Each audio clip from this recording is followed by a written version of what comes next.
When you pull out of a driveway, you come to a stop and you look both ways. The sight distance is how far can you see in each direction.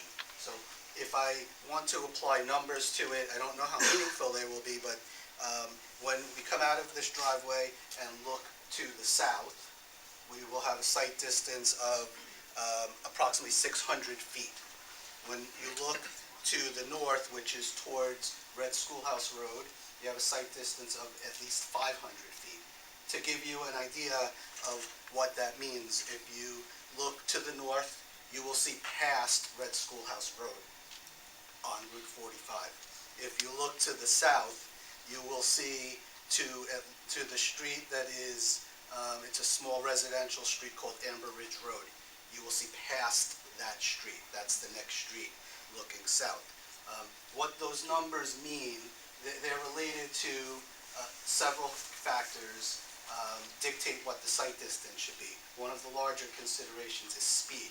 The speed limit on the road dictates how far you need to see to safely be able to come out of the driveway.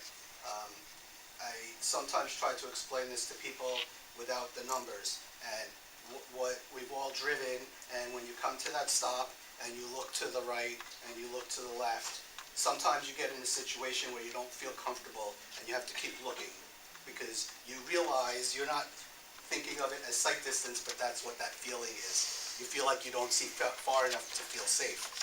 These numbers far exceed the minimums that you need to come out of this driveway and feel safe.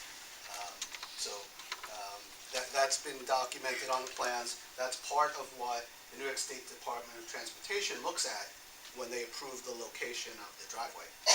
So those things have all been considered. Thank you, Mr. Stroh. Anyone else? Name and address for the record, please.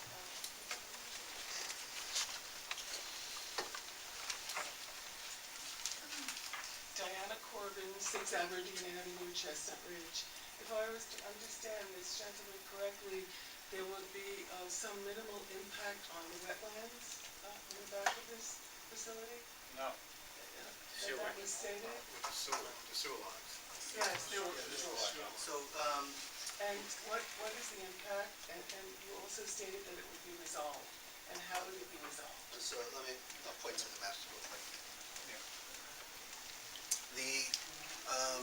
The rear wooded portion of the property does include a wetland. This line, this dark dashed line, defines the wetland. It's associated with the stream that we talked about a few minutes ago. So the stream runs along the rear property line. It's still a wooded area, but the trees that are in that area are a species that are tolerant to the wetter conditions that exist there. There is an existing sewer line that runs right through the wetland in this dashed line. We are connecting the sewer from our building to that sewer line, and I can show you on the next map.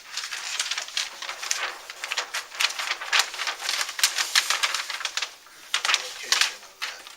The connection is being made back over on this corner.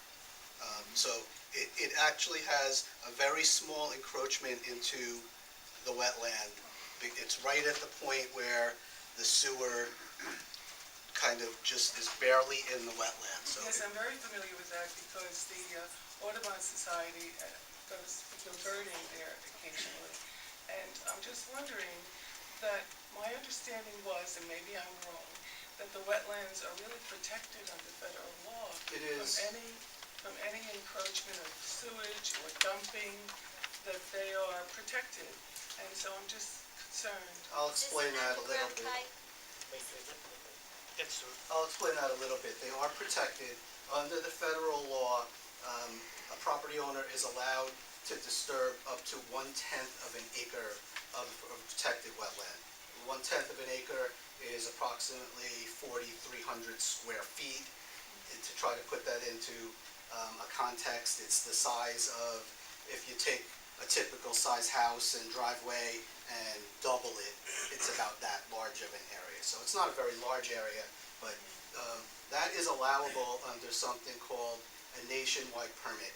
If you comply with the conditions of What is this, it called? A nationwide? a nationwide permit. I'm So not aware of that. Okay, so the nationwide permit is complicated.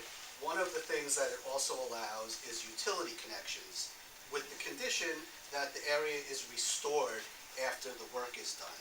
That's what we are proposing here. And So how will that happen? How will it be restored? when you construct a sewer line, you have to excavate. So there might be a couple of trees that have to be removed there in order to make the connection.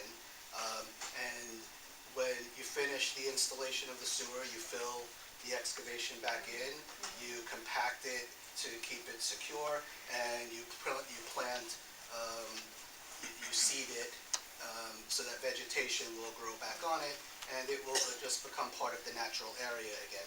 It's a very small area that we're talking about. So then no sewage will be going into the wetlands? No, the There will be sewer, sewage. the sewer is connecting to the sewer that's already there. It's all- not, It's all within a pipe. it's all within a pipe. But So you would be just adding to the impact Well- on your pipe. we're adding a pipe that's going to intersect Right. with the existing pipe. I And see. the sewage from our building and facility will go into the larger pipe that already is there. I see. Okay, So, thank you. and Just wait 1 second, we have to flip our tape. Thank you, Ms. Quinn.